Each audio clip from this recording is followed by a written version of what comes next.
Hey, welcome back to the channel. My name's Justin. Today I'm going to show you how to add a ton of effects to a photo in one click.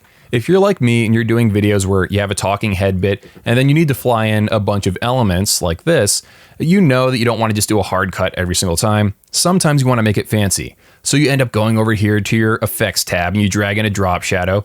And then you add in transform so you can do a blurry intro. And then you might add in the 3D effect so that when it starts coming in, it's at an angle like this right here, and then it slowly straightens out. All these effects add together to make it look more professional. Unless you save this as a preset, you're gonna have to do that again and again and again.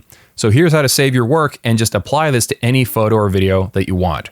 So let's click on this first one right here. And this is what I've got going on. I've got a basic 3D, so it starts at a degree of 26, and then it goes to 0 when it's fully in frame. And then I also have the transform, and I've set the shutter angle to 360, so it has a blurry look when it starts to fly in. That makes it look way more natural. And then I finally have a drop shadow. To save them, I'm going to select one of them, go select another one while holding the control button, and then select the third one. You can add as many effects as you want to this stack. I could add a crop as one of the effects. I could add a glow. I could add whatever, I could do a color effect as well. It doesn't matter how many effects you got. Once you've selected all of them by holding down control and selecting each effect, you're gonna right click, press save preset. I'm gonna name this test 4.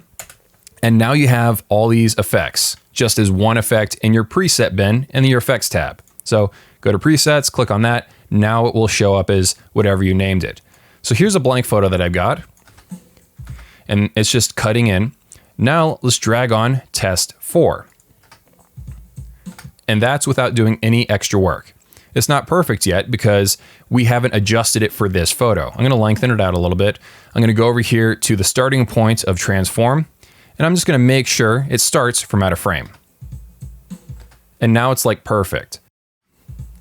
Instead of taking 5 to 10 minutes to add all those effects and make sure I have the right amount of drop shadow with the correct direction and making sure I have to go keyframe and then painstakingly adjust the slope of when each photo comes in. As you can tell, it takes time to do this stuff.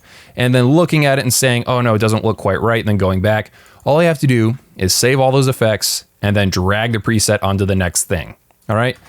It is just that easy. And one other thing that I want to tell you is that you don't just have to save a preset if you have some weird convoluted 5 effect stack with all kinds of keyframing nonsense going on.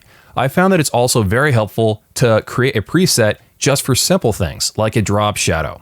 So instead of going over here and typing in drop shadow and then finding the drop shadow and dragging onto your clip and then adjusting the softness, the distance, the opacity, all that stuff, instead of going through all that work, what I found is that I'll just create a preset for that really simple thing.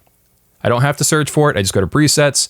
I go over here to photo shadow, which is what I've named it. And bam, I have the shadow amount that I like, the direction that I like, and the distance that I like. And I'm good to go.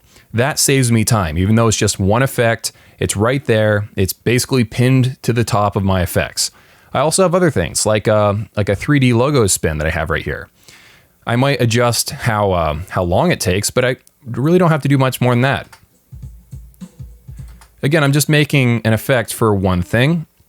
Also, by the way, I found that having the 3D effect above the drop shadow makes it not do that weird pop at the end. Doing these presets just for one effect, I've also found to be very, very useful. I've also found that doing like a color grade, let's say I really like the way this looks. I've done some stuff to the temperature and the tint and all this stuff.